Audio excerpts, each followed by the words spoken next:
Film diawali dengan sekelompok cewek yang sedang melakukan ritual pemanggilan arwah korban pembantaian Winnie the Pooh dan gengnya. Tiba-tiba mereka dikagetkan oleh serangan mendadak dari sesuatu yang ternyata adalah Winnie the Pooh dan gengnya. Setelah itu Winnie the Pooh dan gengnya menyerang cewek-cewek tersebut secara brutal, suasana menjadi rusuh dan tidak terkendali. Cewek-cewek menjadi histeris. Kemudian, cewek tersebut panik dan mencoba melarikan diri. Winnie the Pooh ingin melakukan sesuatu terhadap korban. Kemudian cewek-cewek tersebut dibantai semua oleh Winnie dan gengnya. Kemudian beralih ke Chris yang sedang melakukan terapi penyembuhan akibat trauma yang dialaminya dari Winnie dan gengnya. Psikiater menyudahi terapi yang diberikan kepada Chris pada hari itu. Dan Chris disarankan untuk beristirahat. Setelah terapi, Chris dijemput oleh pacarnya yang setia. Sesampai di rumah, Chris bertemu dengan ayahnya dan dia mendapati mobil ayahnya yang dicoret oleh orang. Karena menuduh Chris tidak dapat bertanggung jawab atas insiden yang terjadi pada teman-temannya pada sequel film sebelumnya, ayah Chris berusaha menenangkan Chris dan memberikan dukungan padanya. Adegan beralih ke pihak kepolisian yang menemukan bangkai mobil yang terbakar di hutan.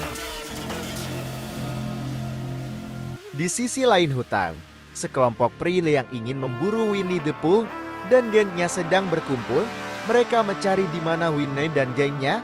Paul memberitahukan kepada temannya bahwa sekelompok manusia sudah berani masuk ke hutan mereka dan ingin menangkap mereka. Bigot mengatakan bahwa mereka harus bertindak menyerang manusia yang mengusik mereka.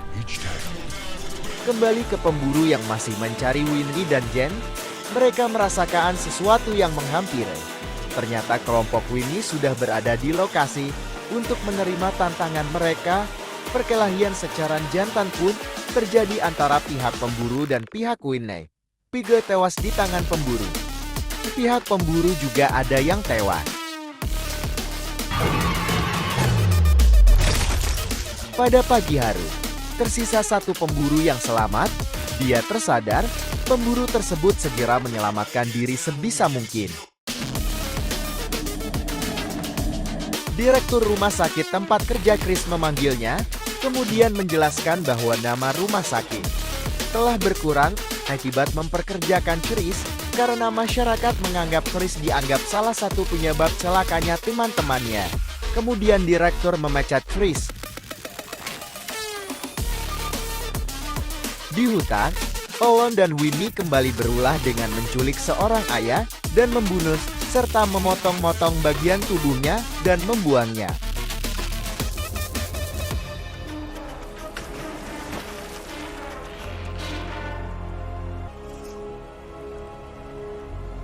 Kemudian, psikiater melakukan hipnotis kepada Chris agar Chris dapat mengingat kejadian masa lalu.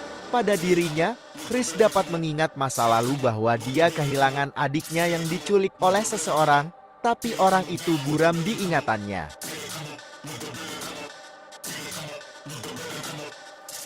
Di hutan, anggota polisi melakukan pemeriksaan dan menemukan bukti-bukti dan fakta kekejaman Winnie dan gengnya.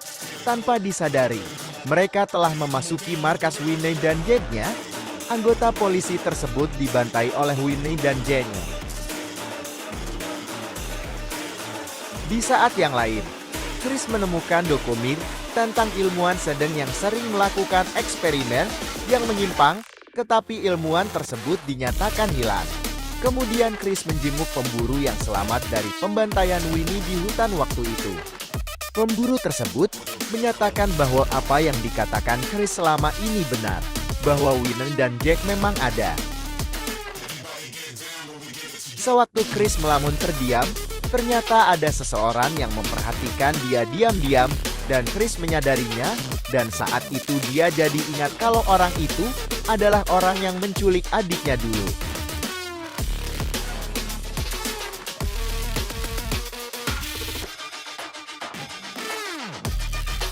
Chris berhasil membuntuti orang tersebut dan menyelinap masuk ke dalam rumahnya. Kemudian Chris meminta penjelasan darinya. Orang tersebut mengaku dialah yang menculik adik Chris dan menyerahkannya kepada ilmuwan sedang yang suka melakukan eksperimen pada anak kecil untuk menjadikannya mutan. Orang tersebut mengaku melakukan itu karena dia terlilit hutang pada ilmuwan sedang itu. Beralih ke rumah Lexi, Winnie ternyata sudah sampai di rumah Lexi. Lexi dan adiknya ketakutan dan menelepon polisi. Polisi segera datang ke rumahnya. Polisi segera melakukan pemeriksaan ke dalam rumah Lexi, tetapi polisi bukanlah lawan seimbang untuk Winnie. Winnie dengan mudah membantai polisi tersebut.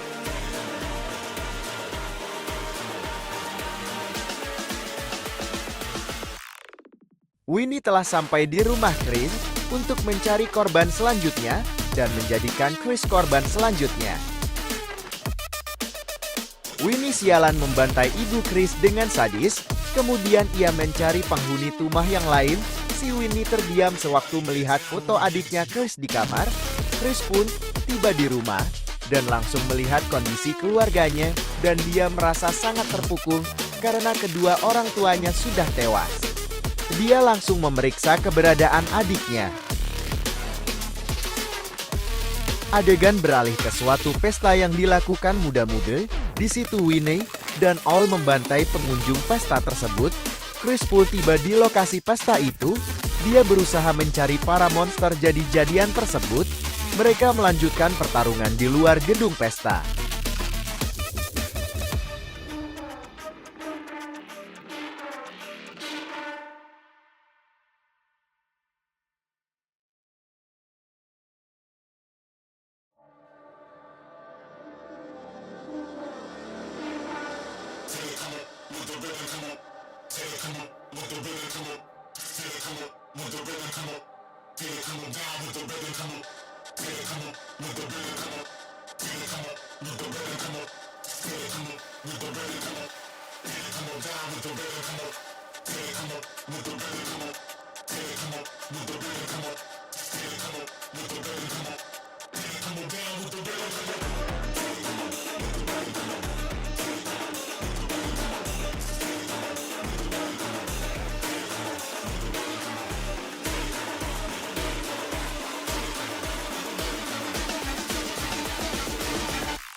Setelah bertarung dengan sengit, akhirnya Chris dan pacarnya dapat mengalahkan Winnie.